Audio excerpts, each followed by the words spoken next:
Hi, my name is Dr. Joe Dispenza. That's how powerful we are. You could actually, like, the story we tell ourselves is how we perceive the world. And so then when we create the difficulties in our life, it reaffirms the belief that life is hard, that it's really someone out there that's doing it to us, that it's a circumstance in the past that created this. Okay, let's take away the person that did it. Let's shoot them to the moon. Let's erase your past. Now what are you going to do now? You still got to do something, right? You're still alive. And I say we already know how to do this. We already know how to do this. We're wired to be creators. We're wired to do this. The thing that stops us, for the most part, in doing it is really the hormones of stress, because living in stress constantly is living in survival. And living in survival is living in emergency. In an emergency, it's not a time to create. In an emergency, it's not a time to open your heart. It's not a time to learn. It's not even a time to sit still. So most people then that are living in stress and living in survival, they can't believe in a future yet because it's not a time to create. So getting people to that point where they make up their mind, and they make up their mind enough to begin to think, there's got to be a better way. There's got to be something else. That awakening process typically happens when people reach their lowest denominator. They hit rock bottom, because then they can see themselves through the eyes of somebody else. You feel so altered, you're not returning any texts. You feel so altered, you don't want to go to dinner with your buddies. You feel so altered, you don't want to watch your favorite TV show. You're just disconnected. And that's when you start observing yourself. But my message is, why wait for that? I mean, you can learn and change in pain and suffering, or you can learn and change in joy and inspiration. If you're waking up every morning being defined by a vision of the future instead of the memories of the past, and you get up and you're inspired from an elevated self now instead of a limited self, you could observe the old self from an elevated state instead of that diminished state. And people are doing that. So they are aware of those thoughts. And yes, it takes effort. And if it was easy, everybody would be doing it. But just because you have a thought doesn't necessarily mean it's true.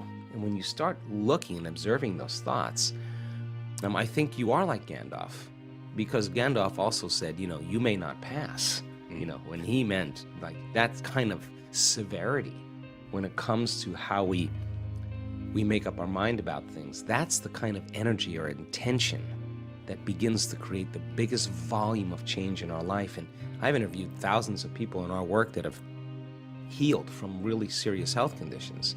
And I would say about 90% of them, when I ask them, so what happened? The first thing they say all the time is, I just made up my mind. I just made up my mind I was going to do this.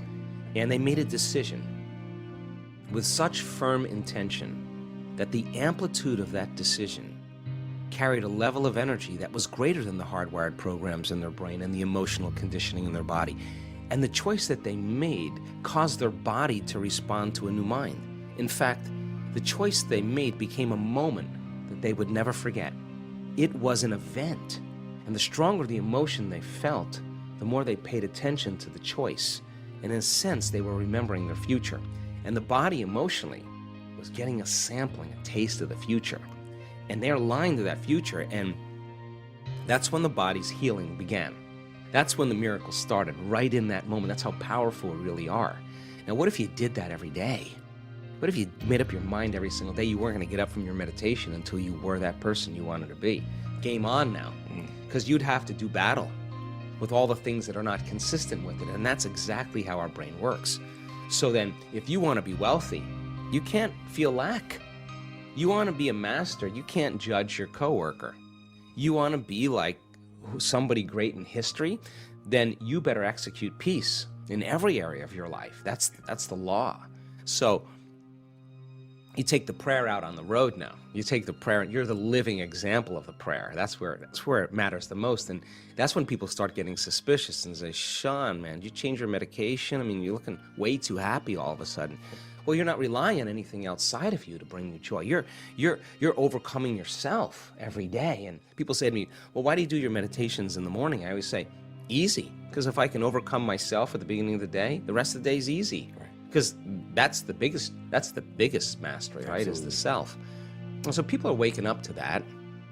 And, you know, they enjoy the process of seeing when they make those type of changes, the feedback that's happening in their lives, you know, the synchronicities, the opportunities, the coincidences, you know, those serendipities that are starting to happen, and they're going, wow, I am powerful. Hey, I am a creator, and nobody's excluded from the equation. That's what makes it so cool. So people that are really sick, really, really sick, that are healing, they'll tell you that when they go to the doctor and the doctor said, where's the stage 4 cancer? They'll tell the doctor it's in the old person. I'm somebody else. Well, how'd you do it? Well, I down-regulated the genes for disease by overcoming these emotions and these behaviors and thoughts, and I up-regulated the genes for health. The doctor kind of looks at him and was like, wow, because it is possible to do that. And we've actually measured it in our events. We know that in 4 days you can really change your gene expression.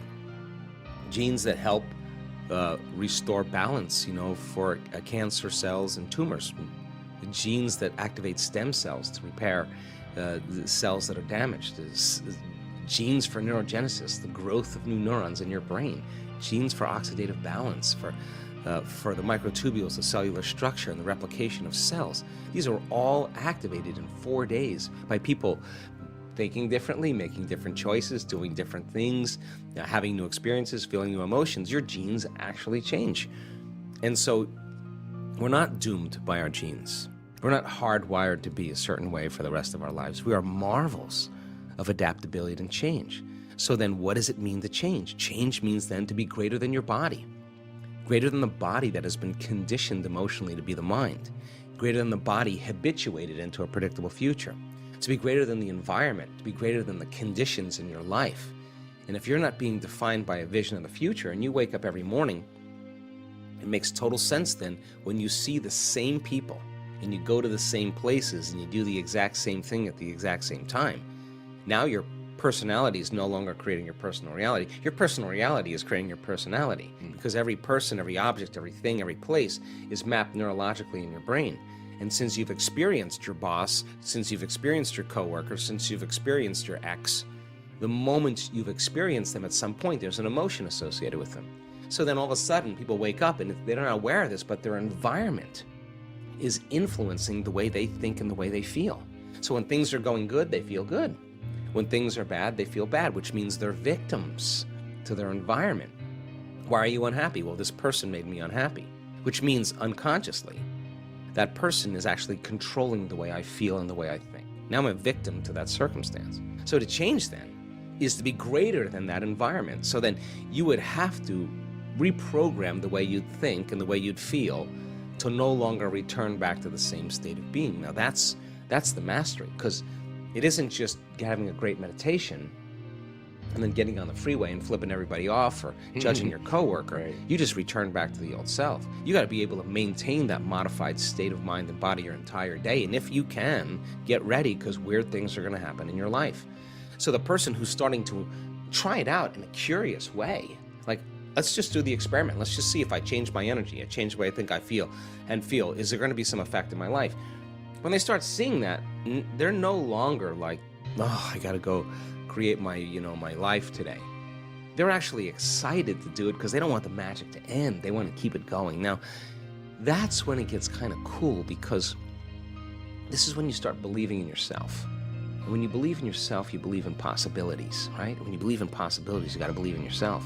When you stop believing in possibilities, you can't believe in yourself. So people are waking up and going, wow, it doesn't matter your skin color, it doesn't matter how rich you are, it doesn't matter how healthy you are, it doesn't matter how young you are, how old you are, how in shape, out of shape, not even if you've ever meditated before. It doesn't even matter. It's a formula. And you don't need 40 years of dedication to meditation to get it. You just got to understand the formula. And like playing ping pong or hitting a golf ball or dancing the salsa, you're going to figure it out sooner or later, and it's going to get easier and it's going to get fun. That's what we want for people.